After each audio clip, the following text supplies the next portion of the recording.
자, 안녕하십니까? 안녕하세요. 날씨가 좋습니다.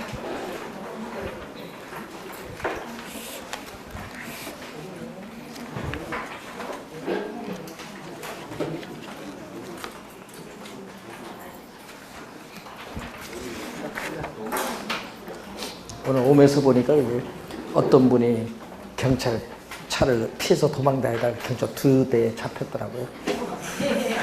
바로 앞에서. 궁금해서 한번 봤어요.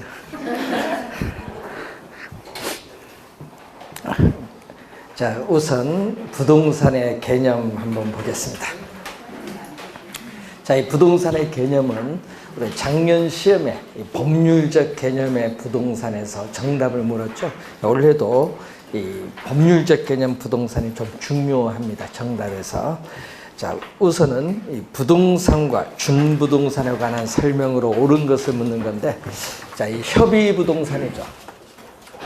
자, 이 좁은 의미의 부동산, 이 협의의 부동산은 이 민법상 부동산이라고 하죠. 그래서 시험 문제에 우리가 민법상 부동산으로도 또 자주 출제를 하고 있습니다. 자, 민법 제99조 제1항에서 이 토지 및 그 정착물을 뭐라고 하죠? 우리는 좁은 의미의 부동산.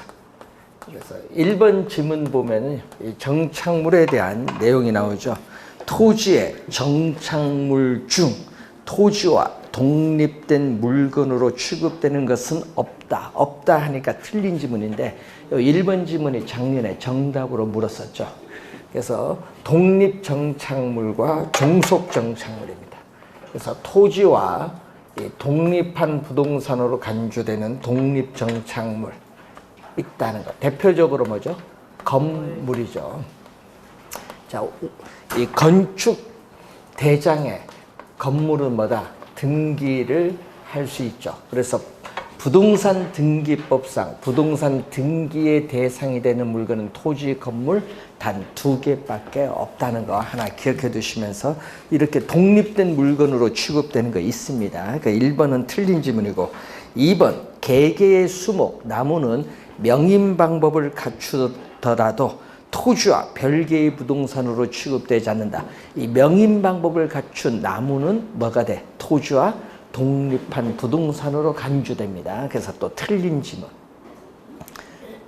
3번 토지에 정착된 담장은 토지와 별개의 부동산으로 취급된다. 별개의 부동산이 아니라 토지의 뭐죠?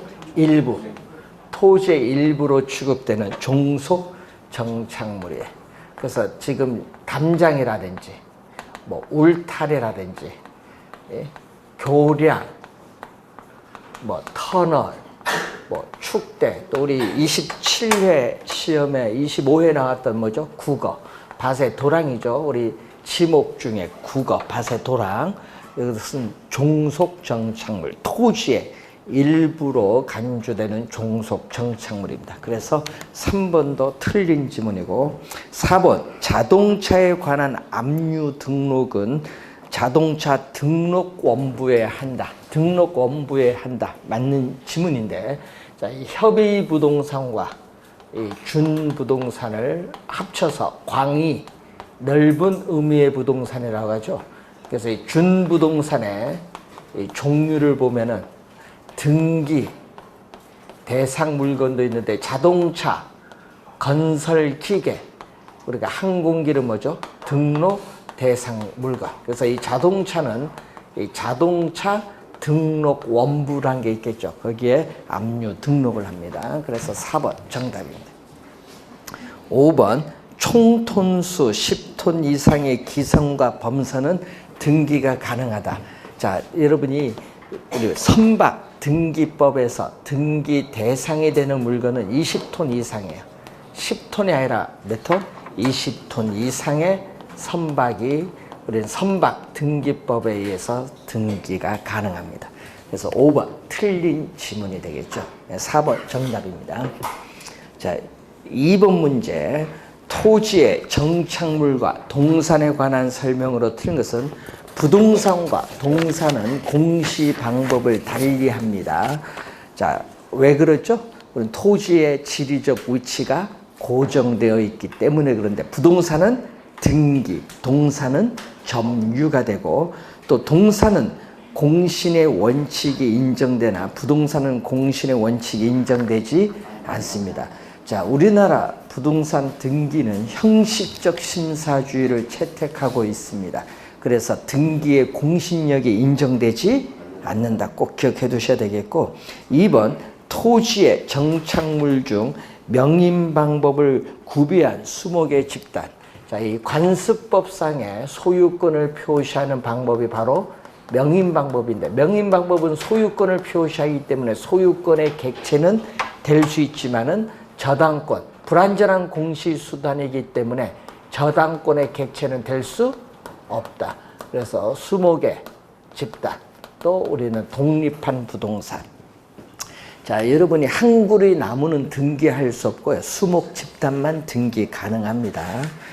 자, 그리고 3번에 보시면은 토지의 정착물 중 도로, 교량 등은 토지와 독립적인 것이 아니라 토지의 일부로 간주되는 종속 정착물. 또 3번도 맞는 지문이고 4번 제거하여도 건물의 기능 및 효용의 손실이 없는 부착된 물건은 일반적으로 동산으로 취급되죠.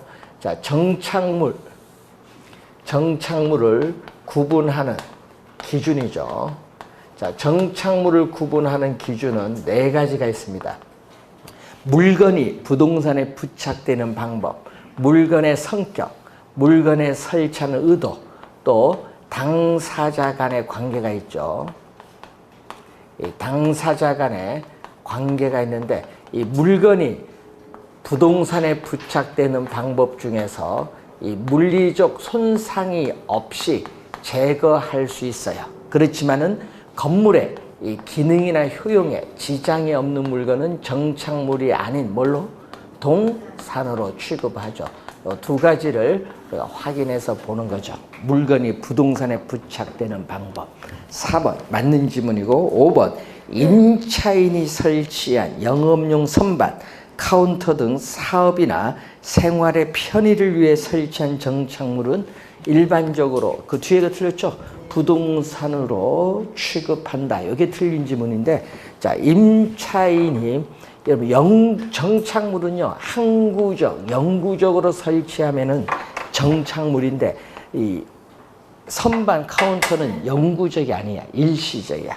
그래서 일시적으로 생활의 편의나 사업을 위해서 설치한 물건이잖아요. 이 임차인 정착물이라고 하죠. 일시적으로 설치한 임차인 정착물은 원칙적으로 소유권은 누구에게? 임차인에게 귀속되잖아요.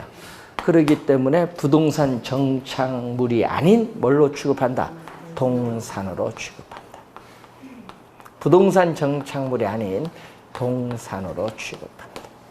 그래서 5번 정답이 되겠습니다. 자, 우선은 이 협의의 부동산, 준부동산인데 이 개념이 또 가끔 준부동산이 나오죠. 그래서 성립 요건은 뭐가 있냐면은 등기 또는 등록이죠. 등기 또는 등록의 공시 방법을 갖추고 부동산에 준하여 취급되는 물건을 우리는 전문용어로 준부동산이다. 이 개념이 또 가끔 시험에 나오고 협의부동산과 우린 준부동산을 더해줘서 넓은 의미의 부동산이라고 한다. 이 법률적 개념의 부동산에서 올해 또 출제가 예상되는 부분이죠. 자, 이 법률적 개념 부동산도 있죠. 기술적 개념이 있습니다. 경제적 개념인데 이걸 다 통틀어서 복합 개념의 부동산이라고 합니다. 자, 우선은 기본적 개념 확인해 두시기 바라고요.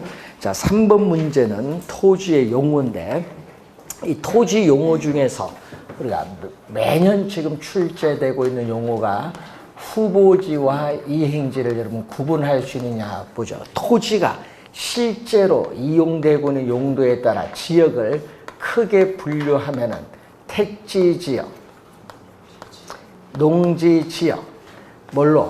임지, 지역으로 구분하는데 이 택지나 농지나 임지는 감정평가상의 용어예요. 자, 예를 들어서 이 임야, 임지지역 지목이 임야인데 임야를 택지로 조성해서 대규모 아파트를 짓고 있는 중에 있다. 이럴 때를 우리는 용도적 지역의 전환이란 말을 쓰죠. 그래서 뭐 임지지역, 농지지역, 택지지역 이 상호 간에 다른 지역으로 전환 중에 있는 지역의 토지를 후보지라고 해요. 그래서 이 후보지 개념이 또 시험 문제에 자주 출제를 하고 있습니다. 그래서 이 후보지와 하면은 같이 다녀야죠. 요거 구분할 수 있느냐 상당히 중요한데, 그래서 작년 시험에도 뭐가 출제했죠? 후보지. 근데 보기 속에 이행지 개념이 나왔겠죠. 그래서 항상 후보지, 이행지를 잘 구분해 두셔야 돼요. 시험 문제에서는. 자, 그럼 2번, 그 3번 문제 기억 보시면은 인근 지역의 주위 환경 등의 사정으로 보아 현재의 용도에서 장래 택지 등 건축할 수 있는 택지 등 우리가 다른 용도로의 전환이 객관적으로 예상되는 토지, 뭐죠? 후보지의 개념입니다. 이 기억은 후보지인데 이 택지 지역을 더 이렇게 세분시킬 수 있죠. 뭘로? 주택지역 또는 주거지역, 상업지역, 공업지역으로 세분시킬 수 있는데 이때 뭐다? 공업지역이 뭘로 간다? 자, 택지지역 내에서 공업지역이 대규모 아파트를 짓고 있다. 여러분, 경기 침체에서 공장 가동률이 현저하게 떨어져서 공장을 없애고 그 지역에 대규모 아파트를 짓고 있겠다. 뭐 얘기죠. 이럴 때는 뭐죠? 이행지야. 이행지. 택지지역 내에서 공업지역이 주거지역으로 변화 중에 있는 토지를 뭐다? 이행지. 그래서 동일 용도적 지역 내에서 다른 지역으로 변경 중에, 용도가 변경 중에 있는 토지를 이행지. 이행지는 지문 속에 내라는 용어가 꼭 출제가 돼요. 좀 주의 좀 해두시고, 두 번째, 건축할 수 있는 토지인 택지 등 다른 용도로 조성되기 이전 상태 있는 토지인 논, 밭, 임야 등을 우린 전문 용어로 소지라고 해요. 소지 개념이 좀 어려워서 또 잘 틀려, 여러분. 소지의 개념. 택지 등으로 개발되기 전 자연적인 있는 그대로의 토지. 소지가 또 올해는 좀 중요한 용어. 소지. 작년 시험에는요, 토지 용어를 출제할 때 부동산 가격 공시에 관한 법률에 있는 용어 두 가지가 나왔어요. 뭐가 나왔냐? 표준지와 일단지 토지 개념이 나왔는데, 문제는 일단지 토지는 여러분이 잘 안 들어본 용어예요. 표준지 평가 기준에 나오는 용어가 나왔고, 또 표준지는 공시지가 배울 때 표준지 개념 배우는데, 표준지 개념인데 작년에는 말을 바꿔서 표본지로 출제했어요. 표본지는 없어요. 표준지지. 그래서 작년에 그 두 용어가 출제를 했습니다. 자, 그래서 여러분이 배운 용어가 아닌 다른 용어가 나오니까 또 헷갈리신 분들 많더라고요. 작년 시험에. 우선 후보지 이행지는 중요하다는 걸 알아두시고, 또 하나가 또 시험 문제 나오면은 또 많이 여러분이 어려워하는 용어 중에 하나가 포락지라는 용어가 있어요. 포락지. 포락지는 우리가 전, 답 등이 어떻게 돼요? 강물이나 냉물 등에 있어 침식을 당해서 이 수면 밑으로 잠겨서 하천으로 변한 토지를 뭐라고 한다? 포락지. 용어가 좀 어려워서 많이 출제되고, 또 공지란 용어가 있어요. 공지. 공지는 뭐죠? 우리는 건축법상의 대지에서 건축물의 바닥 면적을 제한 부분, 우리 건물 사이의 빈 땅이 공지인데, 대표적으로 1조 등 이렇게 양호한 생활 환경 확보를 해서 건축하면서 남겨놓은 일정 면적 부분의 토지가 공지가 돼요. 공지란 용어이고, 또 시험에 많이 또 출제된 용어 중에 하나가 맹지죠. 다른 사람의 토지에 완전히 둘러싸여서 도로와 전혀 맞닿은 부분이 없는 토지를 맹지인데 맹지는 다른 삶의 토지를 통해서 출입을 해야 되니까 감가가 발생하고 또 맹지상에는 건축물을 세울 수 없는 것이 원칙이죠. 또 감가가 되는 게 선하지도 감가죠. 고압선 아래에 있는 토지도 감가가 발생합니다. 자, 이런 용어들은 좀 중요한 그러한 용어들이에요. 시험에 나올 때 좀 주의를 해두시면서, 그리고 작년에 획지가 출제했기 때문에 올해 시험은 뭐가 중요하다? 필지. 예? 하나의 지번으로 둘러싸인 법률상의 단위 개념이에요. 하나의 지번으로 둘러싸인 토지의 법률적인 등록 단위면서 부동산 등기법상 등기의 한 단위가 필지죠. 그래서 소유가 중심이 되어 나타나는 개념을 의미하는 개념입니다. 자, 용어 확인해 두시기 바랍니다. 4번 문제로 갑니다. 자, 토지의 특성이죠. 자, 올해도 출제를 하는데 시험 문제 나오면은 쉽게 출제를 하는 것 같아요. 여러분 최근 시험, 최근에 한 5년간 시험에서 작년 문제가 제일 쉬웠어요. 토지의 특성. 왜? 답이 바로 보였거든요.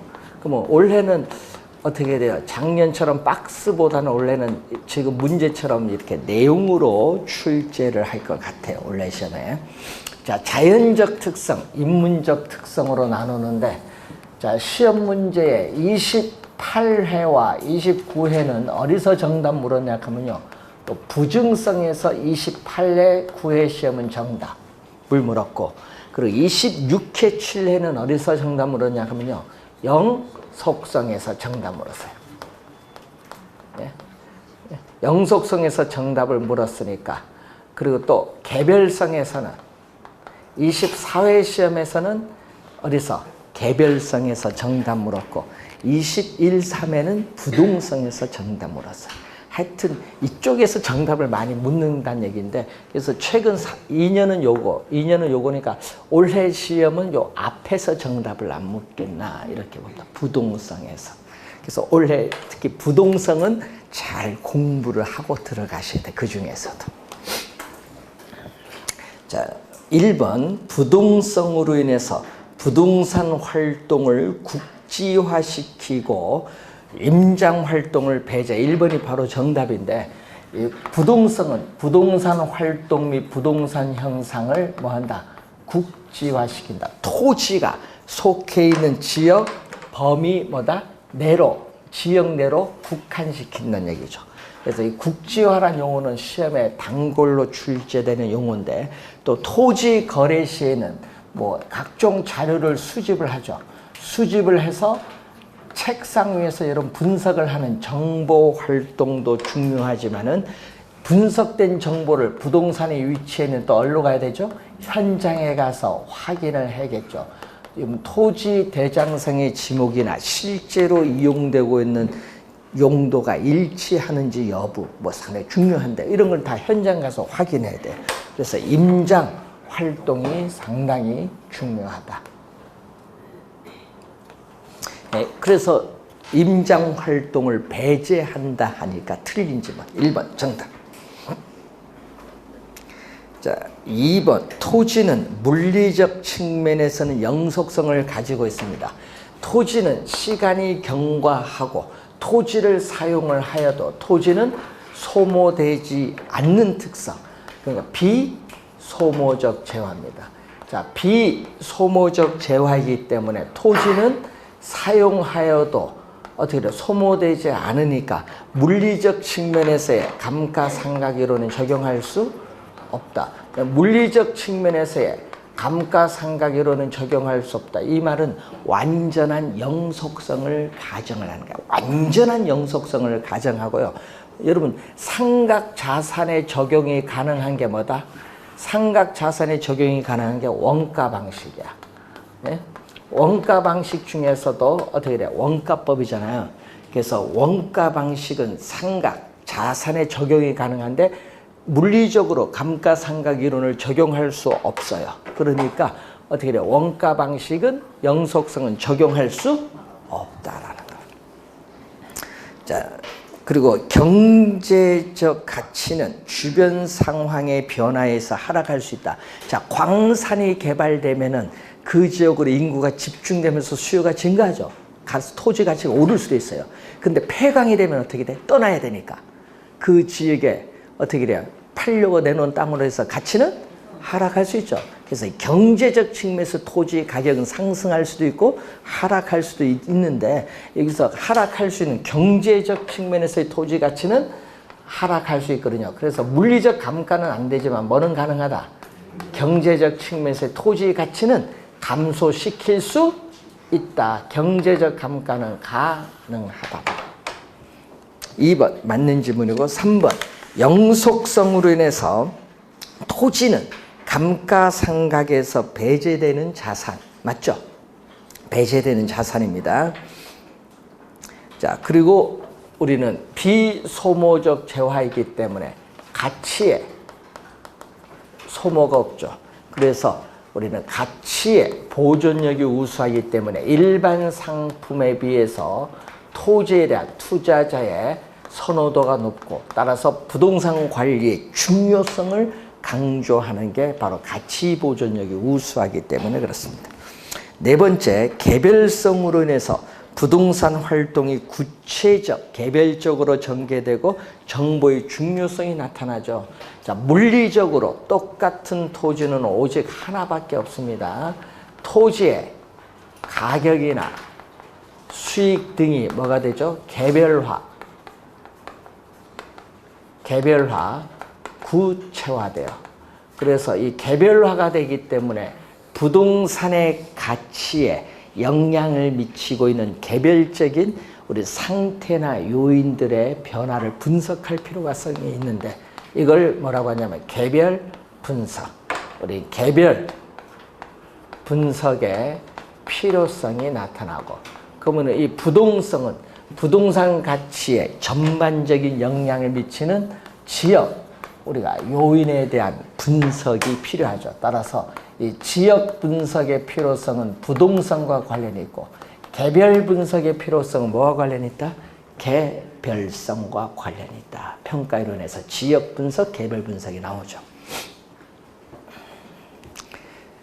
자, 그리고 또 부동산에서 시험 많이 나오는 게 있죠. 부동산은 위치가 고정되어 있기 때문에 부동산을 둘러싼 외부 환경 조건에 영향을 받아서 부동산 가치는 상승할 수도 있고 하락할 수도 있는 외부 효과 발생은 어떻게 돼요? 외부 효과 발생은 부동성과 관련이 있다. 자, 다섯 번째, 용도의 정보, 아까 4번에 정보의 중요성이 나오죠. 자, 개별성으로 인해서 거래에 뭐가 나오냐면 비공개성이 나타나요. 이 개별성으로 인해서 거래의 비공개성, 은밀성으로 인해서 정보 수집이 곤란하고 정보 탐색 비용이 또 증가하고 정보의 중요성이 또 증가하는 것은 바로 비공개성, 은밀성에서 그렇다. 자, 그리고 또 하나에 하나 다 다르기 때문에 개개의 부동산을 공급면에서 뭐한다? 독점화시킨다. 자, 21회 시험은 비독점으로 출제했었죠. 개개의 부동산을 독점화시키는 것도 뭐다? 개별성이죠. 그래서 여러분, 부동산 활동 및 부동산 형상을 개별화시키기 때문에 부동산학 원리 도출 이론의 전개가 어렵고, 또 여러분이 우리 아까 표준지 얘기했는데 표준지의 선정이 개별성의 특성으로 인해서 곤란해요. 그래서 우리나라도 표준지 그래서 50만 필지밖에 선정이 안 되는 겁니다. 그래서 토지 가치를 추계하는 데 있어서 객관화가 어렵기 때문에 감정평가사에 의한 감정평가가 필연적으로 나타날 수밖에 없는 것은 바로 뭐 때문에? 개별성의 특성입니다. 자, 다섯 번째, 용도의 다양성인데, 자, 인문적 특성이죠. 주어진 토지에 다양한 용도로 제공될 수 있는 용도의 다양성인데, 이 다양한 용도 중에서 어떤 용도로 이용할 때 그 토지로부터 최대의 수익을 올릴 수 있느냐, 최유효 이용. 이 꼭 용도의 다양성 하면 최유효 이용의 성립의 근거를 출제하죠. 그래서 용도의 다양성으로 인해서 토지 이용 결정 과정에서 2개 이상의 용도가 경합을 할 경우에는 최유효 이용을 할 수 있는 방안을 도출해서 실행을 해야 효율적으로 토지를 이용할 수 있다. 이런 얘기겠죠.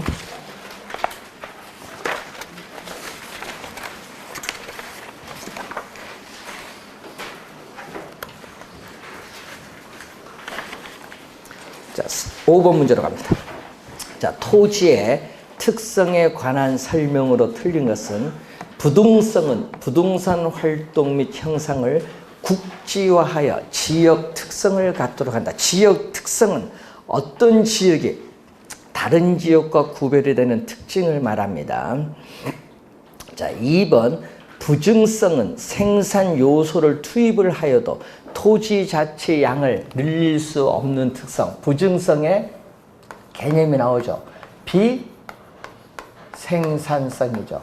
비생산성이면서 면적에 뭐를 가지고 있다? 유한성이다. 면적의 유한성. 자, 그러기 때문에 유한하기 때문에 어떻게 돼요?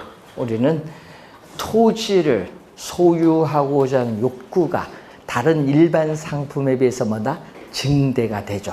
그래서 토지를 소유하고자 하는 욕망은 무한한데 그 무한한 욕망을 충족시켜줄 토지 자원은 한정되어 있는 게 희소성인데 희소성이 시간이 경과함에 따라 점점 더 가중될 수밖에 없고 또 우리는 한정된 토지를 효율적으로 이용하는 방안을 연구를 해야겠죠. 최유효용의 또 근거가 되기도 하죠. 자, 작년 시험에는 집약화를 출제했었죠. 그래서 인구가 계속 도시로 집중함에 따라 토지는 뭐한다? 부족해지죠. 이 토지 부족 문제의 근거죠. 택지 공급 능력의 한계로 부족하다 보니까 토지를 이용하고자 하는 사람들, 수요자 간의 경쟁이 벌어지면서 지가가 또 뭐가 돼? 급격하게 뭐한다? 급등하는 형상이 나타나요. 그럼 지가가 급격하게 급등하면 도시 내에서 건물은 점점 더 고층화될 수밖에 없습니다. 이 고층화를 뭐라고 하죠? 집약화. 예, 집약화, 집약적인 토지용, 집약화. 하여튼 집약이 꼭 나오거든요. 조방이 아니라는 거. 예. 그래서 토지 이용에 있어서의 집약화를 촉진한다. 즉 집약적인 토지 이용이 나타나는 것은 부증성에 대한 내용입니다. 시험에 많이 나오니까 좀 주의해 두시고, 자, 영속성은 가치 보존력이 우수하기 때문에 어떻게 돼요? 토지 관리의 필요성을 높이죠.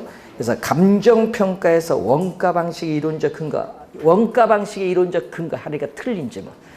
아까 원가 방식을 적용 못하고 어떻게 돼요? 물리적으로 감가가 안 되고 토지로부터 얻는 수익도 뭐가 된다? 영속적으로 발생하기 때문에 뭐가 나온다? 수익환원법에 있어서 수익환원법의 수익환원 방법 중 뭐가 나온다? 직접환원법의 근거. 수익환원법에서 수익환원 방법인데 그 중에서 직접환원법의 근거죠. 직접환원법이 뭔지 아세요?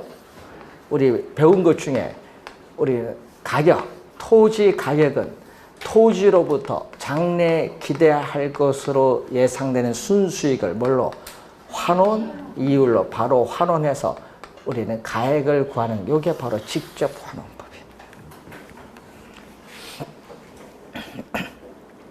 네 번째, 개별성은 대상 토지와 다른 토지의 비교를 어렵죠. 다 다르기 때문에. 그래서 시장에서 상품간, 자, 이 개별성의 특성은 또 뭐가 나온다?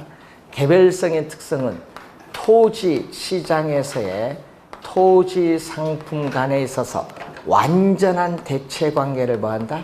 제약한다. 완전한 대체 관계를 제약한다. 자, 그래서 4번 맞고 5번 인접성은 물리적으로, 자, 토지는 위치가 고정되어 있고 인접 토지와 계속적으로 연결되었다는 특성, 인접성 또는 연결성이라고 하죠. 그래서 개념이 5번 설명, 정답은 3번이 정답이 됐습니다. 자, 6번 문제로 갑니다. 자, 아파트 시장의 수요 곡선을 좌측으로 이동시킬 수 있는 요인. 좌측은 수요의 뭐다? 감소죠. 자, 여러분 수요의 변화. 자, 수요의 변화는 가격. 수요의 변화는 가격은 변화가 없어요. 해당 상품의 가격은 변화가 없는데 가격 이외의 요인이 변하는 거. 가격 이외의 요인이 변함에 따라 수요 곡선 자체가 이동하는 것을 수요의 변화인데 수요의 변화는 두 가지가 있어요. 수요의 증가를 하느냐, 수요의 감소하느냐, 요 두 가지인데 지금 수요 곡선 자체가 좌측으로 이동하는 거, 뭐를 구하는 거? 수요의 감소를 구하라 얘기죠. 그래서 수요의 감소되는 요인이 뭐냐? 요인. 네, 좌측으로 이동시키는 요인이 뭐냐? 요걸 보는 건데, 자, 수요자의 실질 소득이 증가하면은 어떻게 돼요? 시장에서 살 수 있는 상품의 수요량이 이전보다 더 많아져요. 수요의 증가가 돼. 수요의 증가. 취득세가 인하되면요, 부동산을 취득을 하는데 세금 부담이 낮아지잖아요. 구매력은 높아져서 수요는 증가합니다. 인구가 감소하면은 어떻게 돼요? 수요도 뭐 한다? 줄어들죠. 인구, 수요가 감소합니다. 그리고 아파트 가격이 하락한다. 지금 아파트 시장이죠. 자, 여러분 네 번째 같은 건 주의를 많이 해야 돼요. 아파트 가격이다. 수요 곡선은 일반적으로 우하향을 하는데 아파트 가격이 A점에서 하락을 하면은 수요 법칙에 따라 아파트 수요량은 뭐죠? 증가를 한대. A점이 동일한 아파트 가격, 해당 상품의 가격이 변하면 A점이 동일한 뭐를 따라서? 수요 곡선을 따라서 B점으로 이동해요. 이 동일한 수요 곡선 상에서 점이 이동하는 것을 뭐라고 하죠? 수요량의 변화. 그럼 네 번째는요, 수요량의 변화야. 수요량의 변화. 수요량의 변화. 수요 감소가 아니라 수요량의 변화. 네 번째는. 다섯 번째, 아파트에 대한 선호도가 증가하면은 수요도 증가한다. 다섯 번째, 대체주택 가격이 나오는데, 자, 대체주택은 어떻게 돼요? 자, 대체제인. 자, 대체제인 주택 가격이 하락을 합니다. 자, 대체제인 주택 가격이 하락하면은 우선 수요 법칙. 자, 여러분 가격의 변화를 했으니까 수요 법칙에 따라서 우선은 주택 수요량은 증가하죠. 그래서 항상 여러분이 주택 가격이 하락했으니까 수요 법칙에 따라서 무슨 법칙? 수요 법칙에 따라서 주택 가격이 하락하면 주택 수요량은 증가하지. 이제 뭐죠? 아파트잖아요. 주택 수요가 증가하면 아파트 수요는 뭐 한다? 감소하지. 그래서 대체제일 경우에는 주택과 아파트 화살표의 변동 방향이 반대로 가. 자, 여러분 수요 공급 관계없어요. 수요 공급 관계없이 대체제는 화살표의 변동 방향이 이렇게 반대. 보완제는 같은 방향으로 변동. 그것만 잘 기억하면 돼. 그러니까 뭐가 돼? 수요가 감소하죠. 수요가 감소합니다. 자, 다섯 번, 맨 마지막, 대출 금리가 또 상승하죠. 자, 대출 금리가 오르면은 소비자의 이자 부담이 높아지니까 어떻게 돼요? 이자 부담이 높아지니까 구매력은 떨어져서 수요는 감소해. 하나, 둘, 셋. 2번 정답. 자, 본 시험에 가면요, 이런 게 좀 어려워요. 보기는 많은데 모두 몇 개 물으면 하나 잘못 생각하면 틀리는 문제. 이런 게 난이도가 상인 문제입니다. 이런 게 본 시험에 나면 어렵다. 개론뿐만 아니라 다른 과목도 마찬가지. 이런 문제라면 어려운 문제입니다. 자, 탄력성. 자, 요즘 계속 계산 문제 하나, 이론 한 문제 출제가 되는 내용이 탄력성입니다. 자, 우선 7번은 이론으로 한번 가봅니다. 수요의 가격 탄력성에 관한 설명으로 틀린 것은 미세한 가격 변화에 대해서 수요량이 무한히 크게 변하는 경우는 완전 탄력적인 뭐다? 수평선. 이렇게 뭐인 경우? 완전 탄력적인 수평선인 경우. 자, 완전 탄력적인 수평선일 때는 수의 가격 탄력성이 뭐인 경우? 무한대. 무한대일 때 가격이 예를 들어서 약간 하락을 하면요, 수요량은 무한히 크게 증가하는 경우, 이런 경우를 완전 탄력적. 1번 맞는 지문이고, 2번 우하향하는 선분으로 주어진 수요 곡선. 자, 여러분 수요 곡선이 이렇게 나오죠. 지금 우하향하는 선분으로 주어졌어요. 이렇게. 자, 이때 이 점, 요 점은요, 이 점에서는 수의 가격 탄력성이 무한대인 점이에요. 또 요 점은 수의 가격 탄력성이 0인 완전 비탄력적이고, 중간에 있는 점이 있어요. 이 선분의 중간에 있는 점, 요 중간에 있는 점은 수의 가격 탄력성이 1인 단위 탄력점. 그럼 요 구간, 요 두 점 사이의 구간은 수의 가격 탄력성이 1보다 큰 탄력적인 구간이고, 또 요 두 점 사이는 수의 가격 탄력성이 0과 1 사이는 비탄력적인 구간. 그런데 주의해야 될 건요, 기울기와 탄력성은 다릅니다. 여러분, 요게 기울기거든요. 그럼 수요 곡선상에 어느 점에서든지 기울기는 뭐다? 똑같아. 그래서 이 기울기는 똑같다고 탄력성도 똑같다 하면 안 돼요. 기울기와 탄력성은 역관계에 있어요. 자, 여러분 탄력성은 어떻게 나오죠? 수의 가격 탄력성은 기준이 되는 최초의 가격에서 가격이 얼마만큼 변동했느냐, 기준이 되는 원래의 수요량에서 수요량이 얼마만큼 변동했느냐, 이게 절대값으로 들어가죠. 자, 그러면 이것은 내항이 곱은 이렇게 곱합니다. 델타 P 곱하기 Q는 분모로 가고, 외항이 곱 델타 Q 곱하기 P는 분자로 가죠.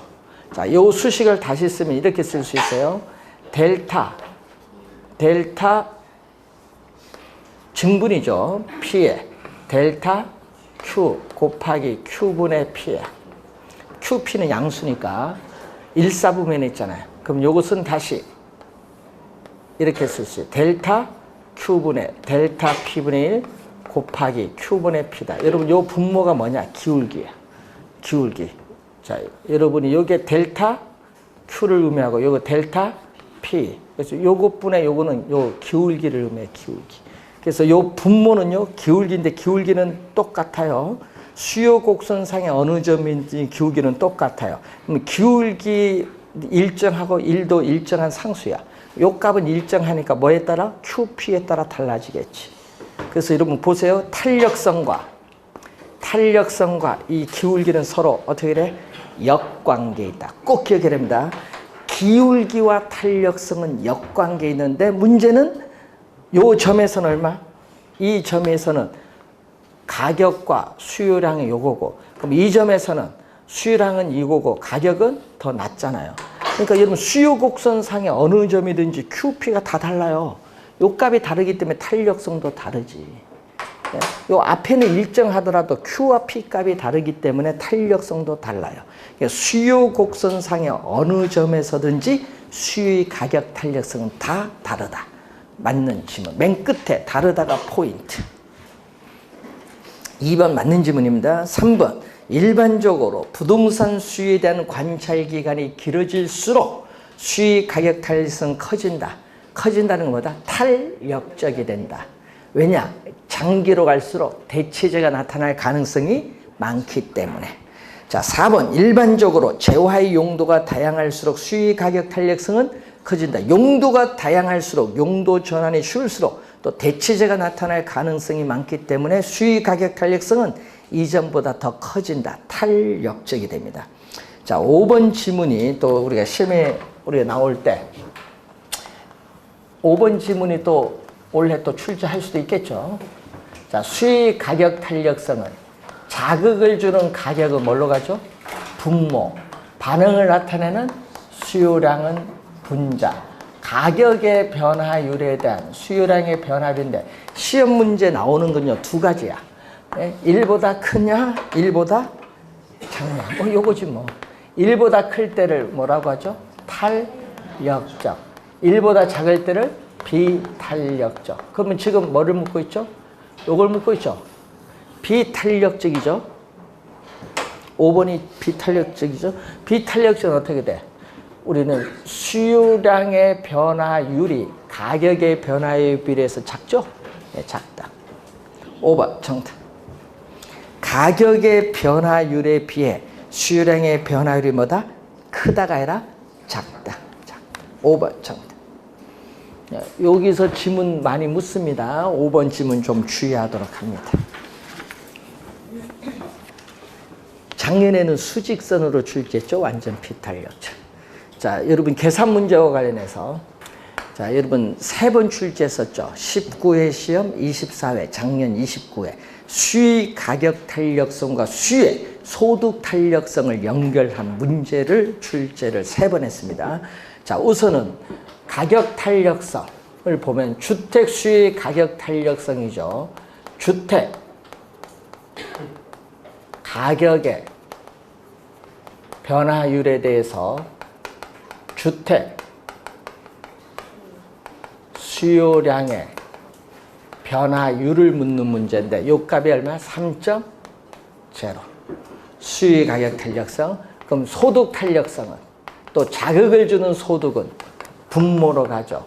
소득의 변화율, 소득의 변화율에 대해서 또 주택 수요량의 변화율을 묻습니다. 이게 지금 값이 2.0다.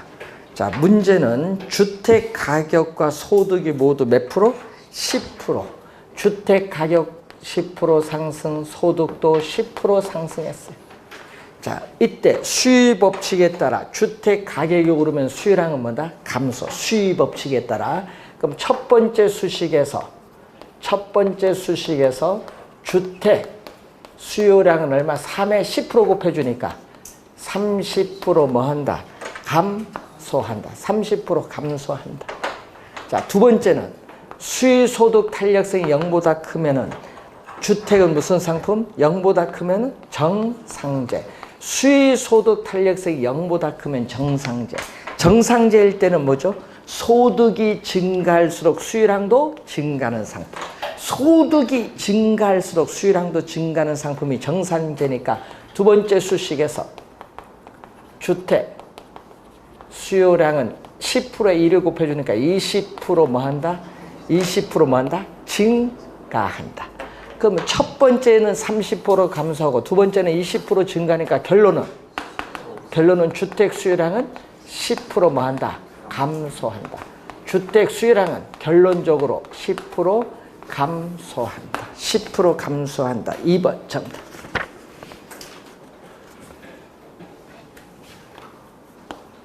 자, 9번 문제로 갑니다.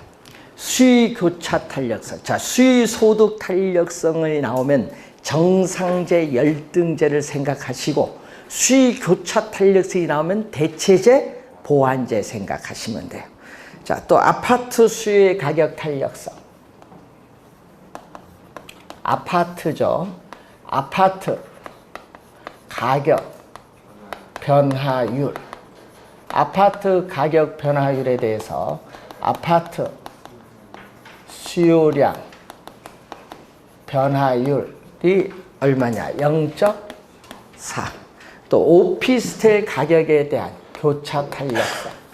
자, 상품이 아파트, 오피스텔 두 개가 나오면은 이렇게 뭐를 따져야 된다? 교차 탄력성인데 분모는 자극을 주는 가격이고 분자는 반응을 나타내는 수요량입니다. 자, 오피스텔 가격 변화율에 대한 아파트 수요량 변화율 교차 탄력성은 0.2다. 자, 아파트와 오피스텔 가격이 우리가 5% 뭐 한다면 하락을 했다. 아파트 가격과 오피스텔 가격이 5% 하락을 하면 어떻게 되느냐? 자, 우선은 수의 법칙, 또 수의 법칙에 따라 아파트 가격이 하락하면 아파트 수요량은 뭔다? 증가한다. 그래서 첫 번째에서 아파트 수요량은 5%에다가 0.4를 곱하니까 몇 프로죠? 2%. 2% 뭐 한다? 증가하여. 2%. 자, 또 수의 교차 탄력성이 0보다 크면은 아파트와 오피스텔은 무슨 관계? 대체제 관계였어요. 대체제 관계는 변동 방향이 같은 방향입니다. 오피스텔 가격이 하락하면은 오피스텔 수요량은 수요 법칙에 따라 증가하죠. 그래서 아파트 수요는 감소를 해요. 이렇게 변동 방향이 같은 방향으로 변동해야 플러스야. 그러면 두 번째 수식에서 아파트 수요는 어떻게 돼요? 몇 프로? 5%에 0.1 곱하니까 1% 뭐 한다? 감소를 해. 1%. 그럼 처음에 2% 증가했고 여기는 1% 감소했으니까 결론적으로 아파트 수요량은 몇 프로? 1% 뭐 한다? 증가한다. 1% 증가한다. 1번 정답인데, 자, 여러분이 지금 8번 문제 이런 유형은 한 3번 출제했고요. 또 28회는요 소득 탄력성, 교차 탄력성을 출제했어요. 그렇기 때문에 만약에 이렇게 2개 묶어서 출제한 건 이런 유형의 문제는 아직 출제 한 번도 안 했어. 그래서 만약 출제되면 여기에 가능성이 좀 높다는 걸 한번 확인해 두셔야 되겠습니다. 자, 여러분이 올해 탄력성에서 한 2문제 정도 출제 예상되는데 하여튼 이론 하나, 이 계산 문제 하나. 그래서 작년은 계산 문제가 거미지 이론까지 연결해서 한 3문제에 걸쳐서 출제했습니다. 탄력성 상당히 중요하니까 다시 한번 확인해 두시기 바라고요. 그리고 10번 문제 공급량의 변화는 잠시 쉬고 시작하겠습니다.